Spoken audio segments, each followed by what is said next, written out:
حسن يا جماعة، حوالي 2.5 مليون بريطاني بطلوا يدفعوا لبي بي سي، وفي دعوات مشابهة بتزيد هنا في أستراليا علشان يوقفوا تمويل اي بي سي واس بي اس كمان. اتفرجوا على المقطع المنتشر ده من حوالي شهر.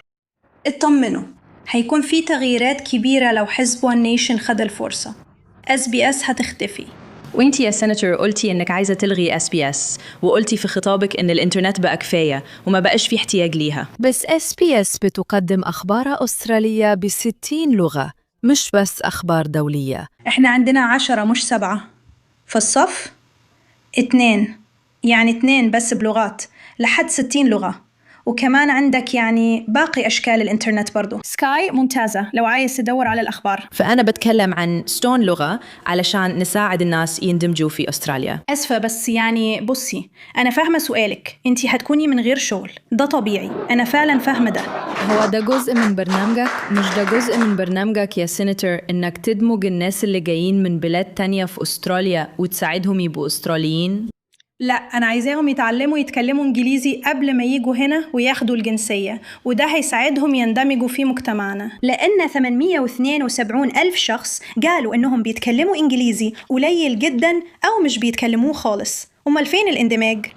إحنا دولة ذات ثقافة واحدة مش متعددة الثقافات، ولغتنا هي الإنجليزي، وده هيساعد الناس فعلا إنهم يقدروا يخرجوا ويلاقوا شغل. يعني عصر قنوات الدعاية اللي بتمولها الدولة من ضرائب الناس انتهى. اتفرج على المقطع المنتشر ده من انجلترا. شوف الراجل بتاع البي بي سي ده وهو بيتضايق، واحب اضيف ست سمراء عشان ما دفعتش رسوم ترخيص البي بي سي. يعني انت مش بتدفعي رسوم ترخيص التلفزيون؟ بس انا مش محتاجه ترخيص تلفزيون. ايوه لازم تدفعي. عندك تلفزيون؟ عندي تلفزيون بس انا مش بتفرج على البث المباشر ولا اي حاجه زي كده. مش فارقه، عندك قناه بي بي سي على التلفزيون بتاعك. طيب بس انا مش بتفرج عليها، انا بتفرج على نتفليكس، بتفرج على يوتيوب وامازون. لسه لازم تدفع رخصه التلفزيون، ولازم تسيبني ادخل واوريه. ما اقدرش، مش هسمح لك تدخلي بيتي بس عشان تشوفي كده. انا مش محتاجه ادفعها، كل اللي بعمله اني بتفرج على نتفليكس ويوتيوب وامازون، ده مش معناه اني لازم ادفعها. بشوف على تلفزيونك. انت في ملكي ولازم تمشي. لازم احط دي في صندوق بريدك. انا مش هدفعها. انا احط دي في صندوق بريدك. لازم تخرج من ملكيتي. وانت بتتفرج على ممتلكات الحكومه. طيب ده بيتي. ده بيتك وانت بتتفرج على بي بي سي في بيتك. انا مش بتفرج على بي بي سي. هي شغاله عندي بس ده مش معناه اني بتفرج عليها، يعني مش لازم ادفع رخصه التلفزيون على حاجه انا مش بتفرج عليها. لو عندك بي بي سي شغاله على التلفزيون بتاعك لازم تدفع الرخصه. لا بس انا مش بتفرج عليها. مش مهم، عندك بي بي سي. مش شايفه اي فايده اني ادفع عليها. مش مهم، عندك بي بي سي. انا اسف، دي هي القوانين، هبعت لك ده بالبريد. مش عارف إذا كان حقيقي ولا لأ، مش عارف بجد، مش عارف إذا كان حقيقي ولا لأ.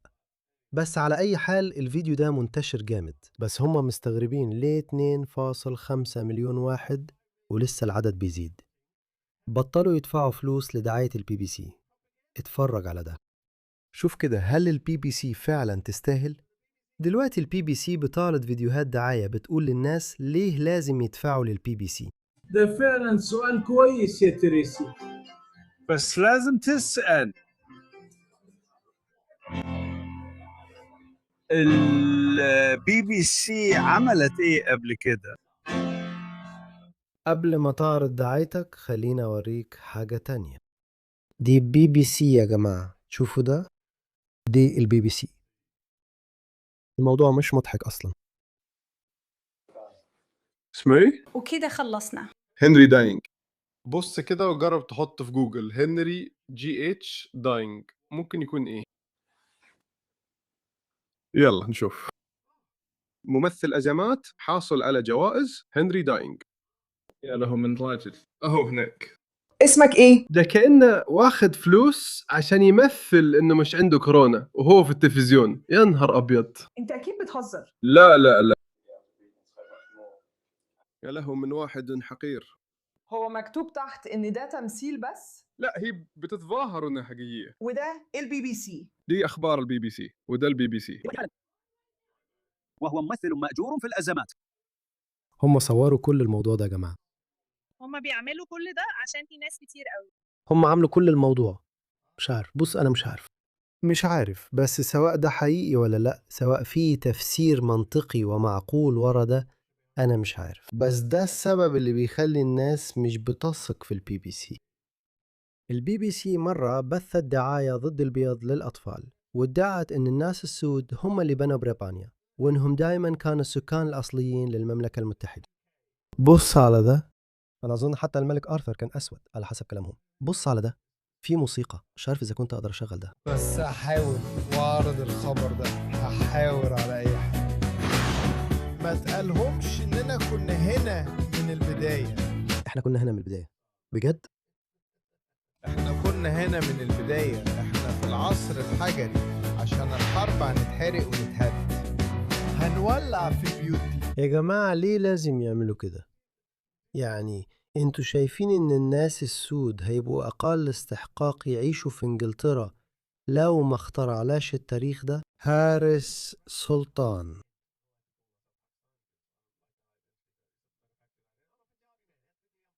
تمام، انا اتولدت في باكستان حاليا. لو جيت استراليا بعترف باستراليا زي ما هي، وبحترم قيمها وثقافتها وعاداتها، وبستفيد بكل حاجة البلد دي بتقدمها.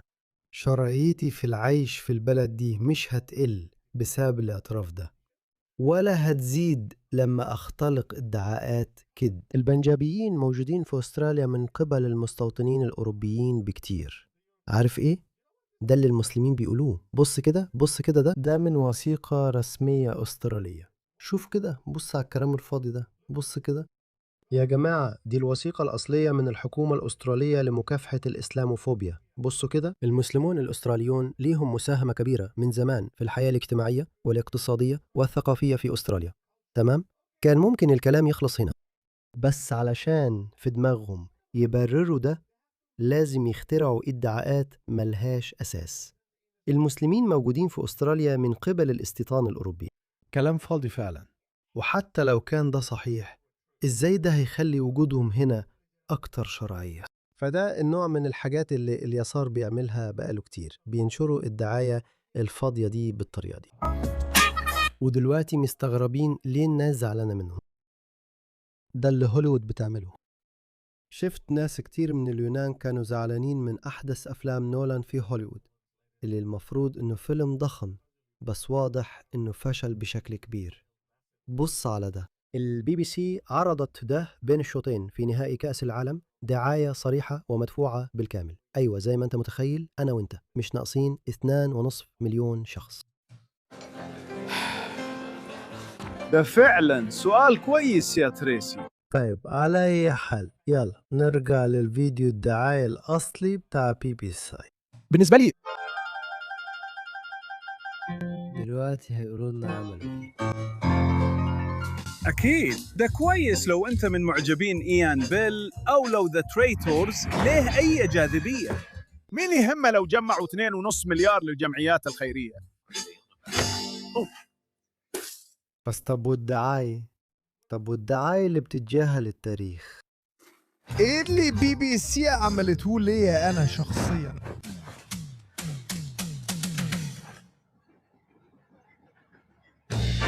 ده زي الزوج أو الزوجة اللي بقوا غرب عن بعض وبيقولوا أنت ما بقتش تقدرني خلاص؟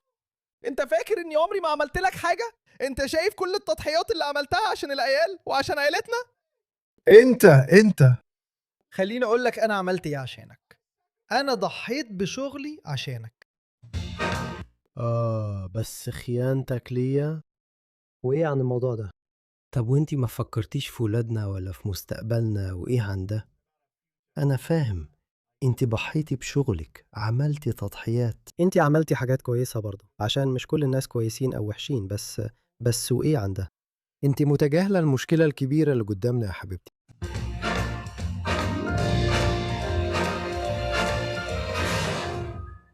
ايه اللي البي بي سي عملته عشاني؟ ماشي، هم قدموا للأمة واحد اسمه نو، وان فيشرمان في يوم واحد عن عنوان مثير. يلا لازم تعمل بي سي راديو كامبين. بس أنا عايش في كرولي، إزاي ده حيفيدني؟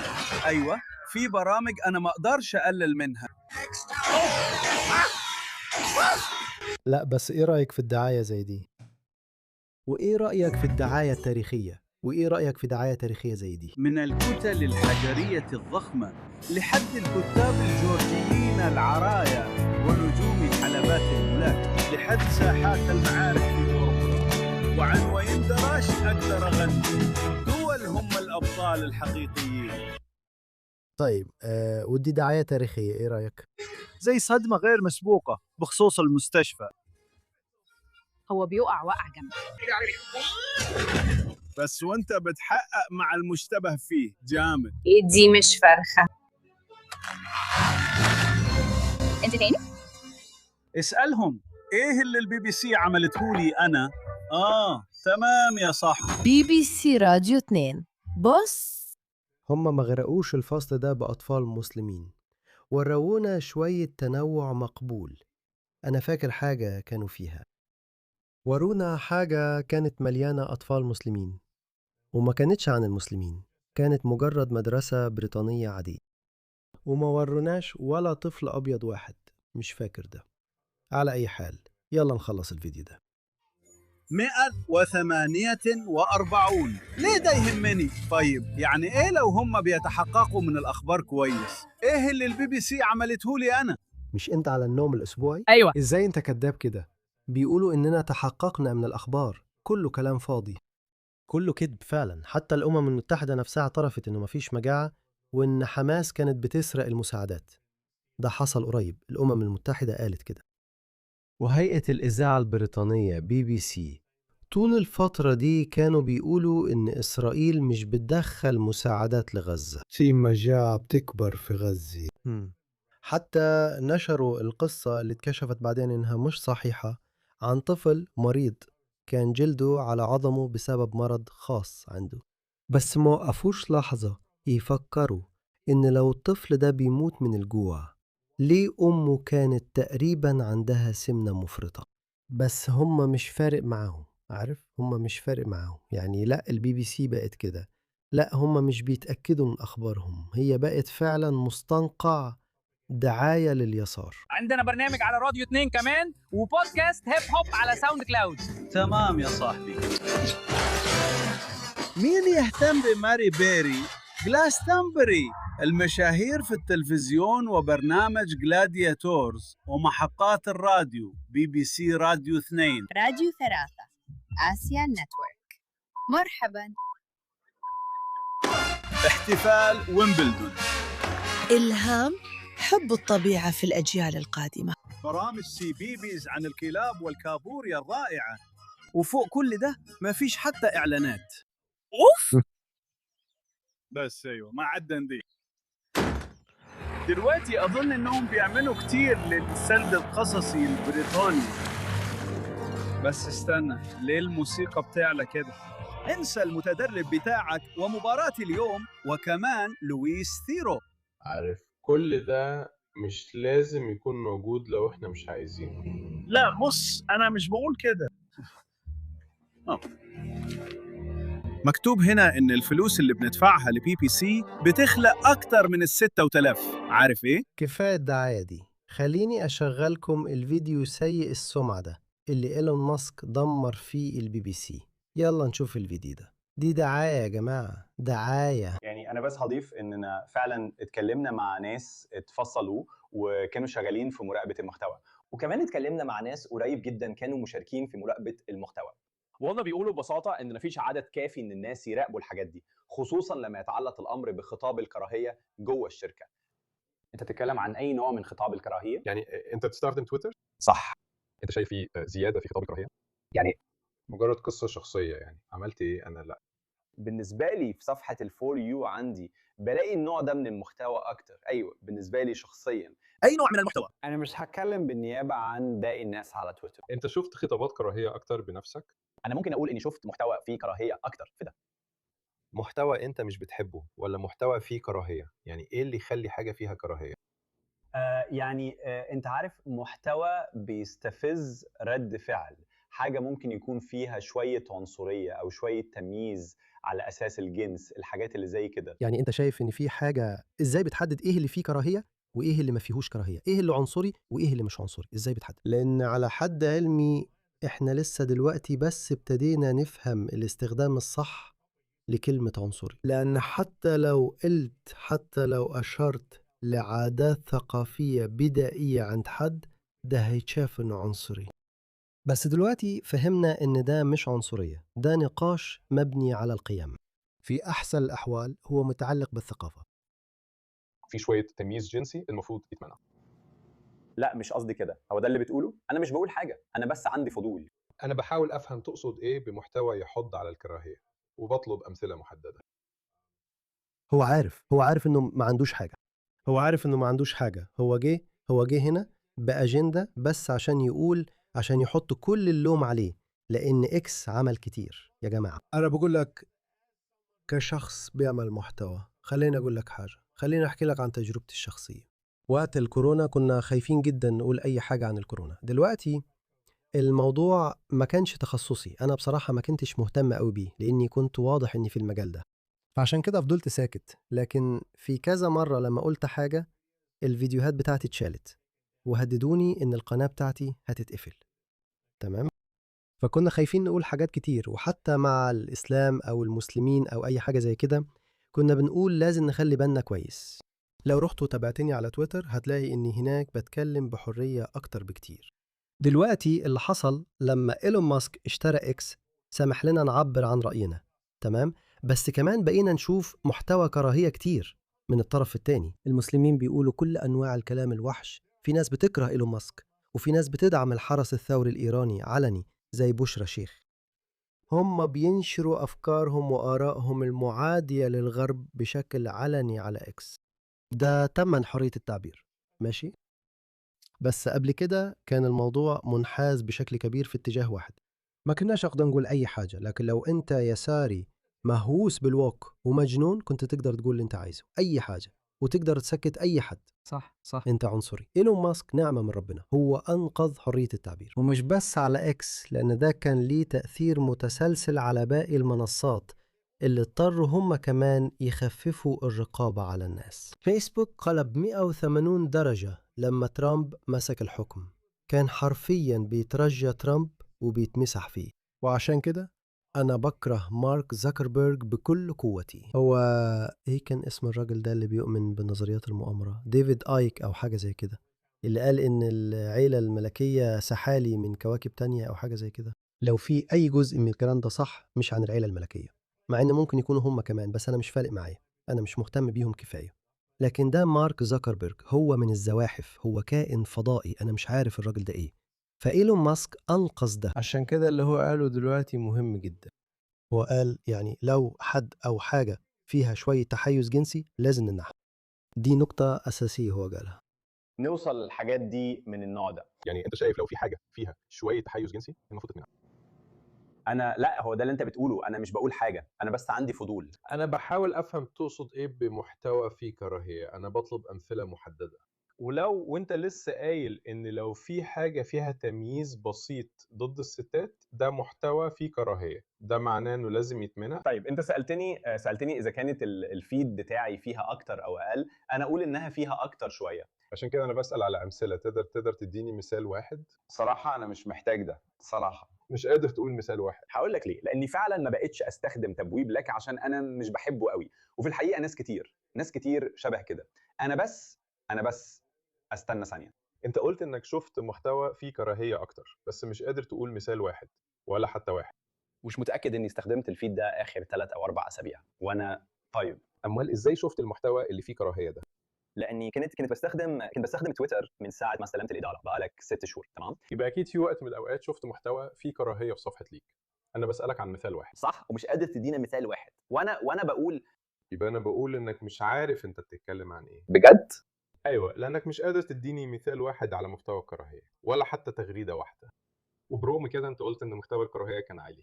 طيب ده مش صحيح. لا انت كذبت دلوقتي. لا اللي انا قلته هو ان في منظمات كتير بتقول ان النوع ده من المعلومات بيزيد دلوقتي سواء حصل كده او لوم حد تاني، ناس تانية بتقول كده صح؟ اديني مثال واحد. يعني ولو بصيت على جهة زي معهد الحوار الاستراتيجي في المملكة المتحدة هيقولوا كده. فبص، الناس هتقول كلام كتير ملوش لازمه، انا حرفيا بطلب مثال واحد ومش قادر تقول لي واحد. صح، وزي ما قلت قبل كده انا مش بستخدم الفيد ده، بس خلينا نقول ازاي هتعرف كده. مش شايف اننا بنوصل لحاجه؟ انت حرفيا قلت انك شفت محتوى اكتر فيه كراهيه، دي BBC يا جماعة. وبعدين ما قدرتش تذكر مثال واحد. صح، وزي ما قلت ده كلام غير منطقي. انا ما شفتش فعلا الفيد ده. يبقى ازاي تعرف ان محتوى كراهيه؟ لاني بقول لك ده اللي شفته من كام اسبوع، مش هقدر اديك مثال محدد. يلا نكمل، احنا عندنا وقت محدود. طيب، معلومات مضلله عن كورونا. انت غيرت المعلومات المضلله عن كورونا. هل الBBC غيرت المعلومات المضلله عن كورونا؟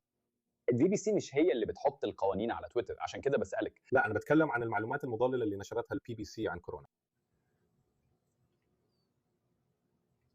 أنا حرفياً بسألك عن تغييرك تصنيفات المعلومات المضللة عن كورونا. كان في سياسة قبل كده وبعدين اختفت. ليه عملت كده؟ تمام، يعني كورونا ما بقتش مشكله دلوقتي. هل الBBC بتحمل نفسها أي مسؤولية عن المعلومات المغلوطة بخصوص افتداء الكمامات والآثار الجانبية للتطعيمات؟ وكمان عدم التغطية الإعلامية للموضوع ده خالص. وإيه رأيك في إن الBBC تعرضت لضغط من الحكومة البريطانية عشان تغير سياساتها التحريرية؟ أنت عارف الموضوع ده؟ ده مش حوار عن الBBC. أنت كنت فاكر إنه مش كده؟ ودلوقتي فهمت ليه عملت كده على تويتر سبيسز. انا مش ممثل لسياسه تحرير الBBC، عايز اوضح النقطه دي. يلا نتكلم عن حاجه تانية، عندنا حاجات كتير لازم نتكلم فيها. انا كمان بعمل معاك مقابله. تمام، يلا نتكلم عن حاجه تانية. دي وسيلة دعاية يا جماعة. الBBC بقالها زمن طويل وسيلة دعاية. بصوا، الABC مش هقول إنها زي الBBC، بس بدأت تبقى شبهها، وعشان كده أنا شايف إن الزمن اللي كان الواحد يقدر يفتخر فيه بالBBC أو الABC خلاص راح. لكن دلوقتي في عصر السوشيال ميديا لا، احنا بقينا متعلمين زيادة. احنا ما ينفعش يتغسل دماغنا، مع اني فاهم ان مش كل حاجة على السوشيال ميديا مثالية، وفي معلومات غلط كتير بتنتشر على السوشيال ميديا. أنا معترف بده تماما، فيه ناس كتير نواياهم مش كويسة على السوشيال ميديا برضه، وأوقات ناس زي مش خبراء في أي حاجة، بس ممكن نقول رأينا وده ممكن يأثر على ناس تانية. أنا فاهم ده كويس، بس أحسن طريقة نواجه بيها ده، لأن إحنا في عصر الحوار الحديث، وده يعتبر نوع من الرأسمالية بتاعة المعلومات الحرة بطريقة ما. سيب السوق الحر بتاع المعلومات ده هو اللي يحدد إيه الصح، لأني لسه مؤمن بقوة إن في الآخر الأفكار الأحسن هي اللي هتنتصر، لأن الأفكار السيئة عمرها ما هتنتصر، لأن الأفكار السيئة مش بتنتج حاجة مفيدة، وأي حاجة مش مفيدة بتنقرض. ده دايما كان الحال. من الصعب جدا فرض رقابة على الأفكار، دايما كان صعب فرض رقابة على الأفكار. أنا فاهم موضوع الدعاية الحكومية دي والقنوات التلفزيونية اللي بترعاها الدولة دي ممكن تشكل عقل الناس، ممكن تشكل طريقة تفكير ملايين من الناس، أوقات لأسباب كويسة وأوقات لأسباب سليمة، لكن كمان أوقات لأسباب غلط. أيوة، بس في السوق الحر للأفكار ده سيب الناس هي اللي تقرر. ولو حد كان مجنون أو أفكاره غريبة دي مش هتستمر كتير، لأنها ببساطة مش هتجيب أي نتائج إيجابية. وبقاء الأصلح بينطبع على الأفكار كمان. بس أنا شايف إن عصر قنوات الدعاية اللي بترعاها الدولة قرب يخلص. الBBC هتموت قريب، وأنا شايف نفس الحاجة هتحصل مع قناة ABC كمان. عندنا قنوات خاصة، عندنا Channel 9، عندنا Channel 7. ليه محتاجين القنوات اللي بتمولها الضرايب دي؟ ليه؟ إحنا مش محتاجينهم.